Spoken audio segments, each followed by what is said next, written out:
आज हम concept of assessment के बारे में उसका नेक्स्ट लेवल हम पढ़ेंगे, जिसमें फॉर्मल असेसमेंट क्या होता है, इनफॉर्मल असेसमेंट क्या होता है, ये उसके बारे में जानेंगे। रोल क्या होता है एजुकेशन सेटिंग में, मीनिंग क्या है, एनआरटी और सीआरटी क्या होता है, दोनों में डिफरेंसेस क्या होती हैं, फॉर्मल एजुकेशन में क्या डिफरेंस है और फॉर्मल और इनफॉर्मल असेसमेंट में क्या डिफरेंसेस हैं, और साथ ही साथ एनआरटी और सीआरटी में क्या डिफरेंसेस है, इसके बारे में विस्तृत रूप से हम आज पढ़ेंगे।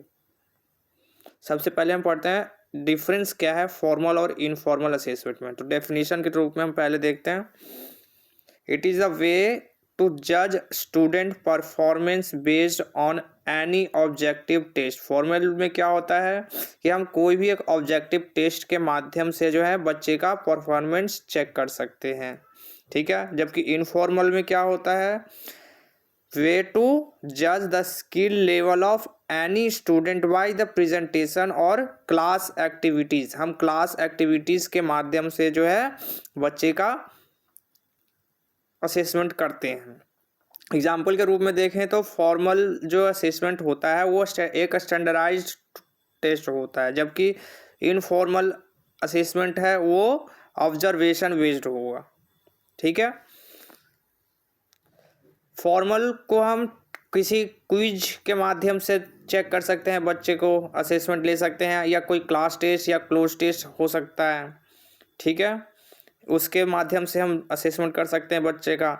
जबकि हम इनफॉर्मल में ऑब्जर्व करते हैं बच्चे का कि बच्चा जो है लेक्चर के बीच में उसे रोक करके हम पूछेंगे कि, या फिर पूछ सकते हैं या फिर ऑब्जर्व कर सकते हैं कि बच्चा ध्यानपूर्वक सुन रहा है बातों को या नहीं, समझ रहा है कि नहीं, ठीक है।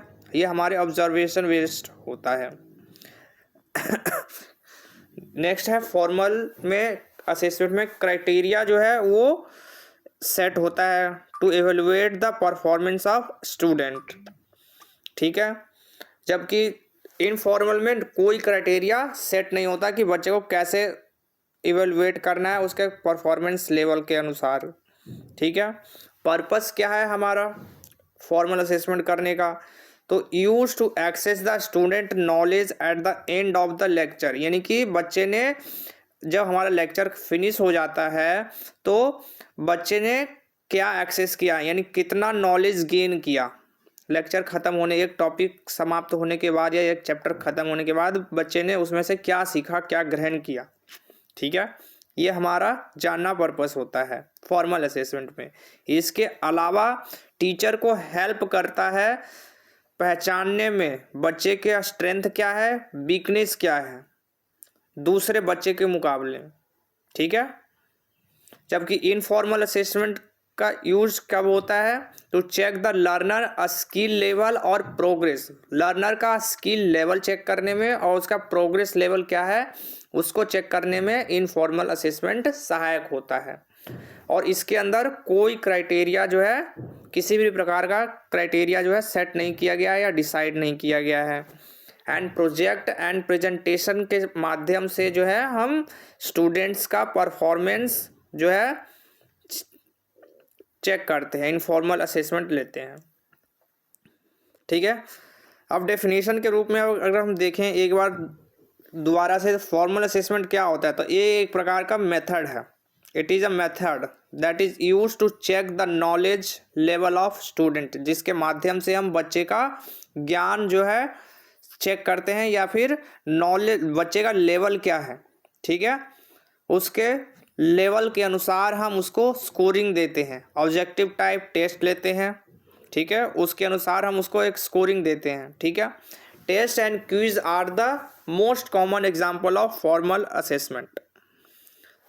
It is used by teacher when they want to know the knowledge criteria of their student. इसके माध्यम से टीचर जो है क्या जानता है, एक क्राइटेरिया सेट कर पाता है बच्चे के बारे में कि हाँ बच्चा कितना ज्ञान संवर्धित कर पाता है या नहीं, और उसी के अनुसार उसी के बच्चे के नॉलेज के अनुसार टीचर जो है ग्रेड देता है, यानी नंबर देता है टेस्ट, जिसके सहायता से इसके अलावा टीचर को और क्या पता चलता है कि उस बच्चे ने जो परफॉर्मेंस किया है उसका परफॉर्मेंस लेवल क्या है, और साथ ही साथ स्टूडेंट्स को कितने मार्क्स उसके परफॉर्मेंस के अनुसार मिलना चाहिए, और बच्चे का स्ट्रेंथ क्या है और वीकनेस क्या है, इसके बारे में जो है टीचर को पता चलता है।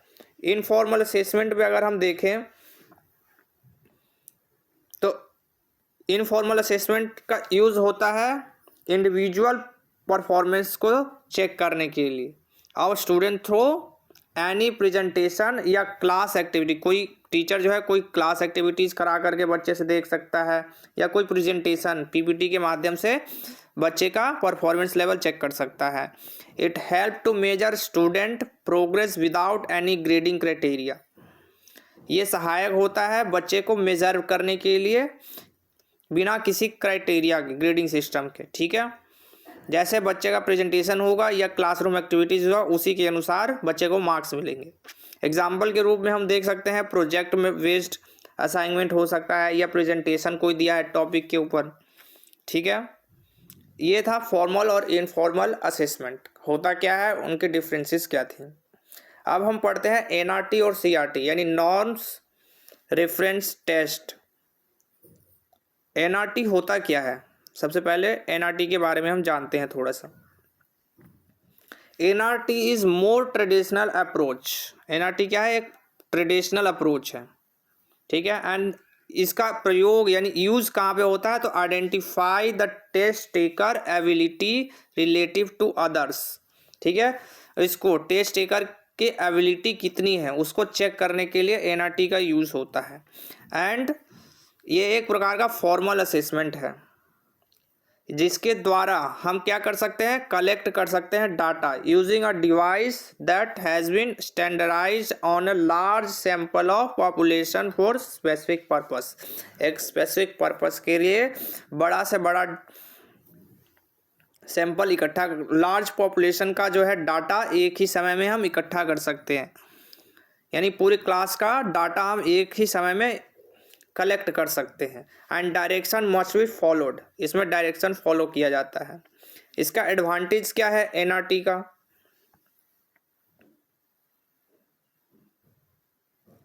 एडवांटेज में हम देखते हैं तो कैटेगराइज किया गया है इसमें।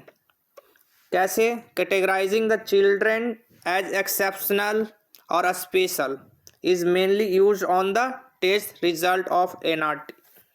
ठीक है, एक्सेप्शनल के लिए अलग कैटेगराइजेशन है, उसके लेवल्स के अनुसार है, और स्पेशल चाइल्ड जो है उसके लिए अलग टेस्ट बनाया गया है।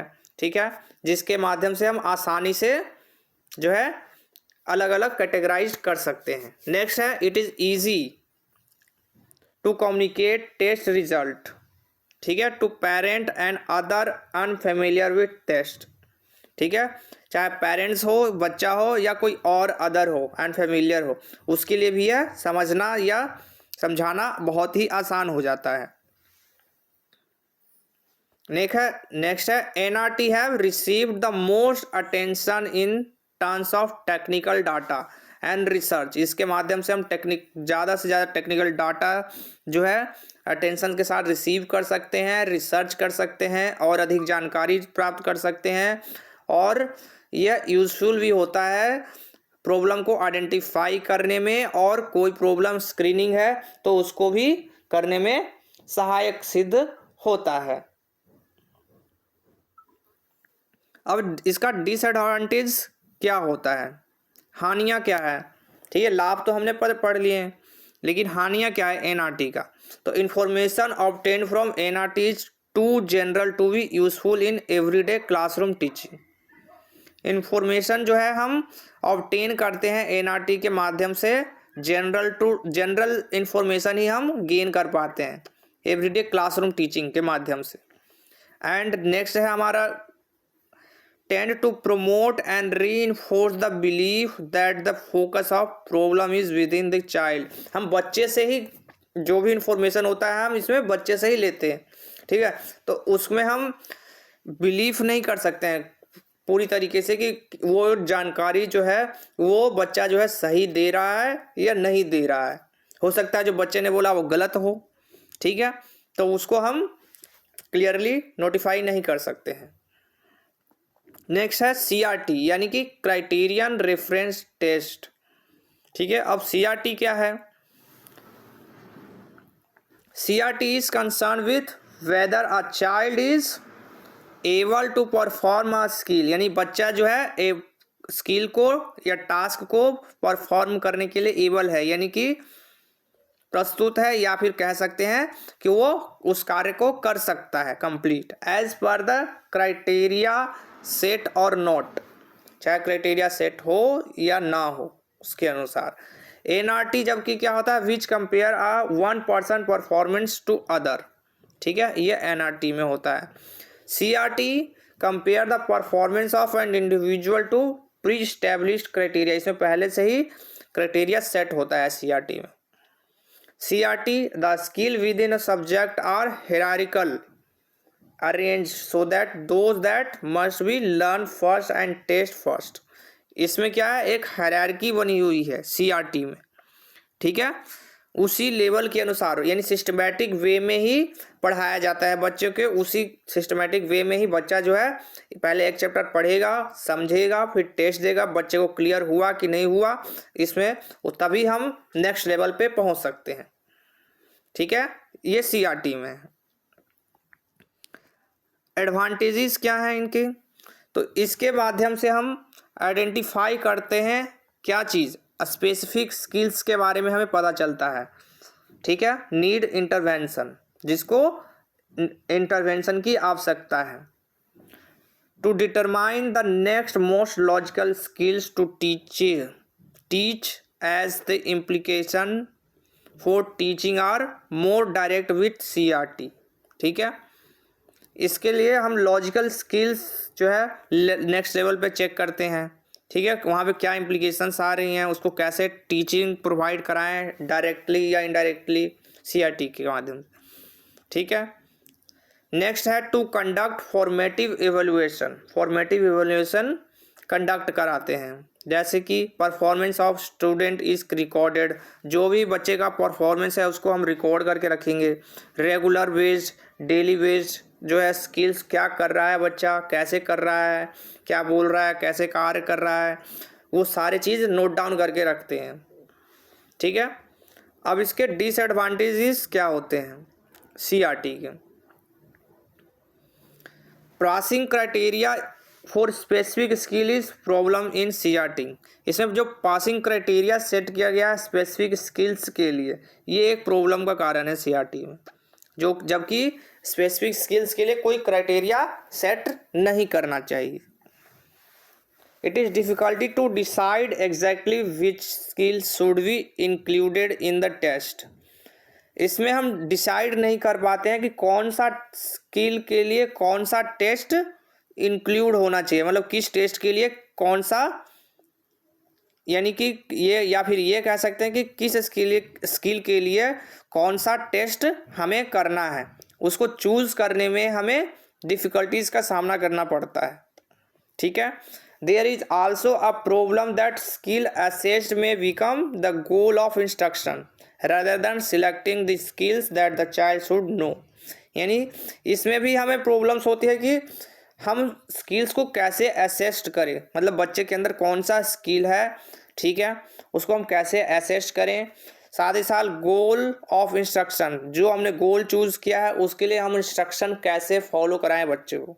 ठीक है, कौन सा इंस्ट्रक्शन फॉलो करें, कैसे इंस्ट्रक्शन को कैसे सिलेक्ट करें स्किल के माध्यम, स्किल्स के हिसाब से। ठीक है, इसमें प्रॉब्लम्स होती हैं।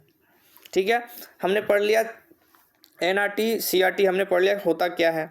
ठीक है, अब करिकुलम बेस्ड असेसमेंट CBA, इसका फुल फॉर्म है करिकुलम बेस्ड असेसमेंट। होता क्या है?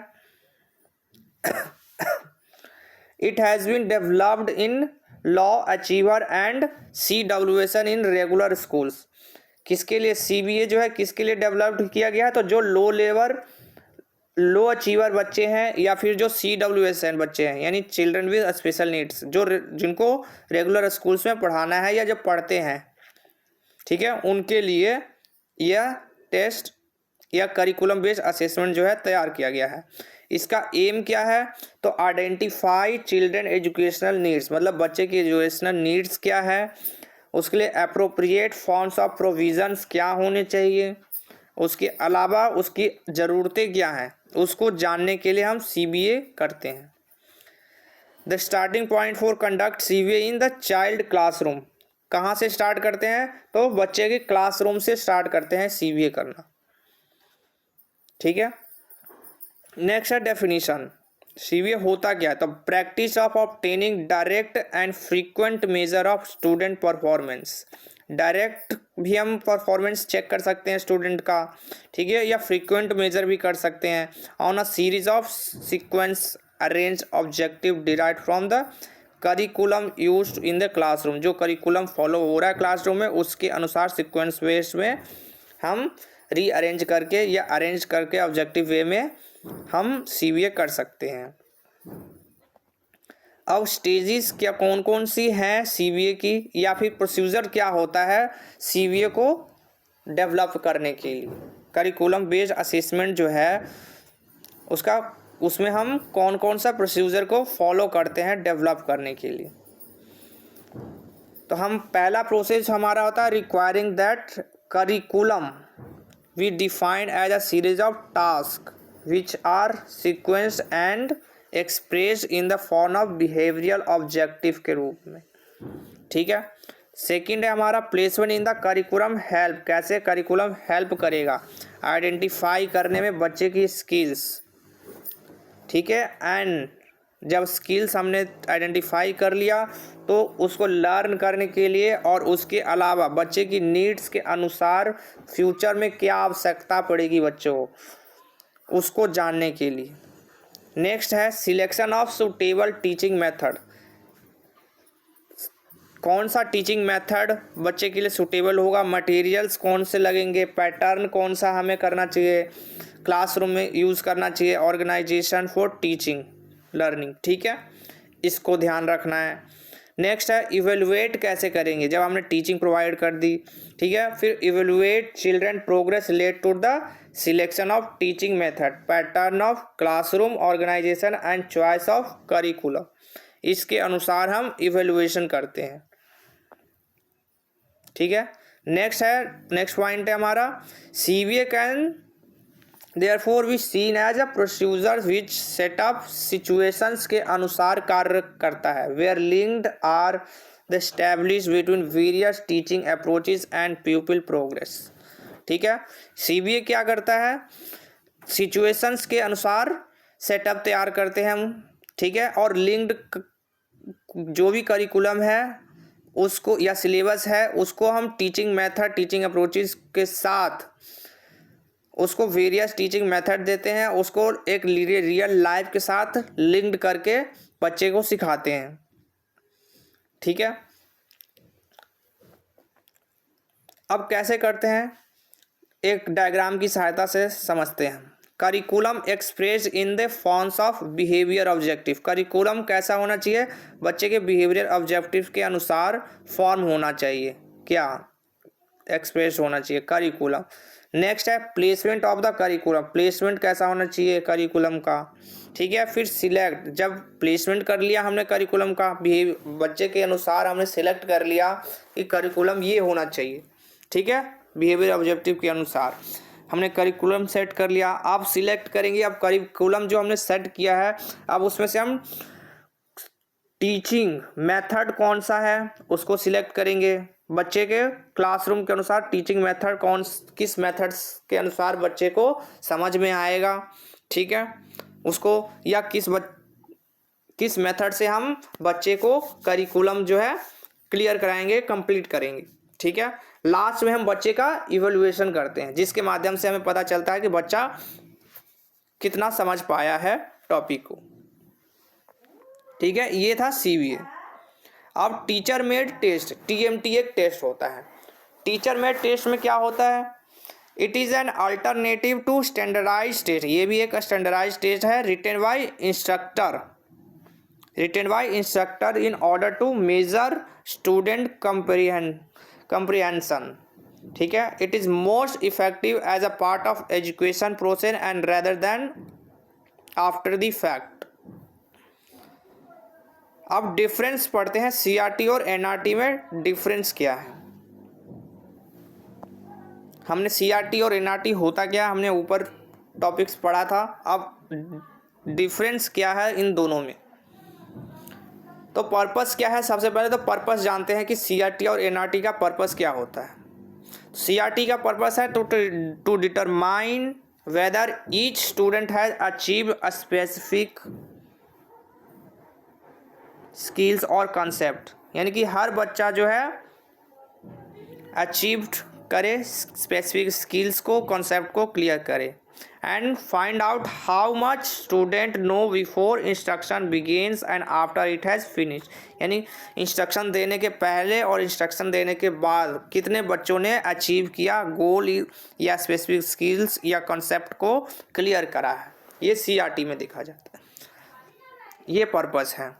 एनआरटी में क्या होता है, टू रैंक ईच स्टूडेंट। यहाँ पे सीआरटी में रैंक नहीं दिया जाता, एनआरटी में रैंक दिया जाता है to rank each student with respect to the achievement of other broad areas of knowledge. ठीक है, बच्चे के नॉलेज के अनुसार उसको एक रैंक प्रोवाइड कराई जाती है। To determinate between high and low achiever. ठीक है, एक रैंक प्रोवाइड कराई जाती है एनआरटी में कि कौन हाई अचीवर है कौन लो अचीवर है। ठीक है, ये पर्पस होता है। कंटेंट क्या होता है सीआरटी में, मेजर स्पेसिफिक स्किल। ठीक है, क्या करते हैं, स्पेसिफिक स्किल को मेजर करते हैं। विच मेकअप डिज़ाइन करिकुलम, जिसके जो डिज़ाइन किया गया है curriculum. These skills are identified the teaching and curriculum experts को ये जो स्किल्स हैं वो आइडेंटिफाई करने में सहायक होती हैं। इसकी सहायता से हम आइडेंटिफाई करते हैं कि टीचर और करिकुलम एक्सपर्ट जो हैं ईच स्किल्स कैसे को, यानी उनका जो भी स्किल हमने चॉइस किया है बच्चे के लिए वो एक्सप्रेस कर पाए, इंस्ट्रक्शन को फॉलो कर पाए, ऑब्जेक्टिव को समझ पाए। ठीक है, एनआरटी में क्या होता है, major broad skills area, broad skills area को देखा जाता है। Simple from variety of text books हो गई, सिलेबस हो गया and judgement of curriculum experts, ये सभी चीज़ें शामिल होती हैं एनआरटी में।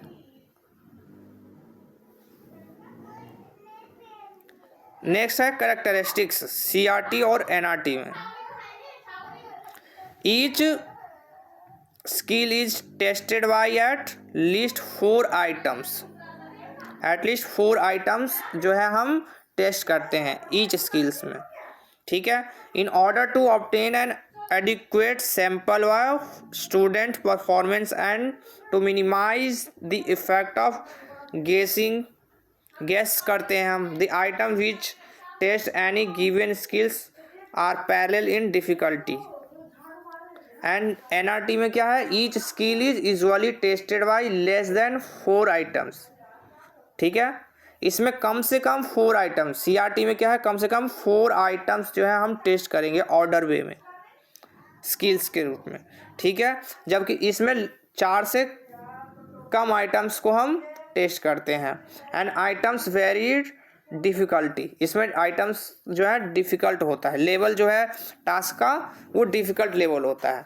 Items are selected that discriminate between high and low achiever, इसमें अलग अलग आइटम्स होते हैं, हाई अचीवर्स के लिए अलग होता है, लो अचीवर्स के लिए हम जो भी स्किल्स हैं या सिलेबस है वो अलग रखते हैं।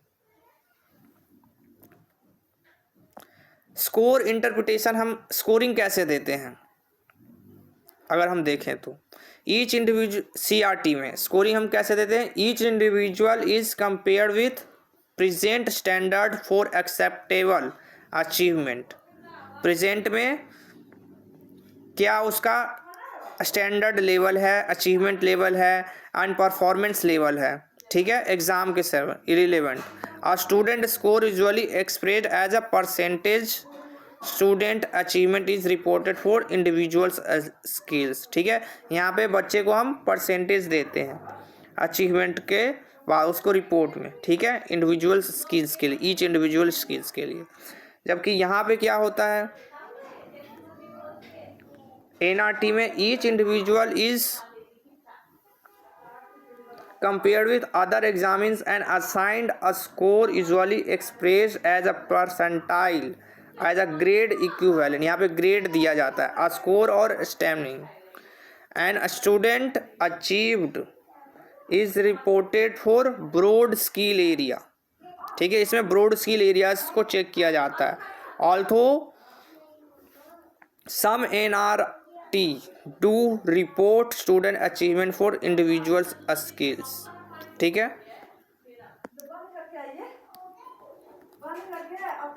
Thank you for watching this video. Video अच्छी लगी हो तो चैनल्स को सब्सक्राइब करें, लाइक करें एंड शेयर करें। Thank you very much.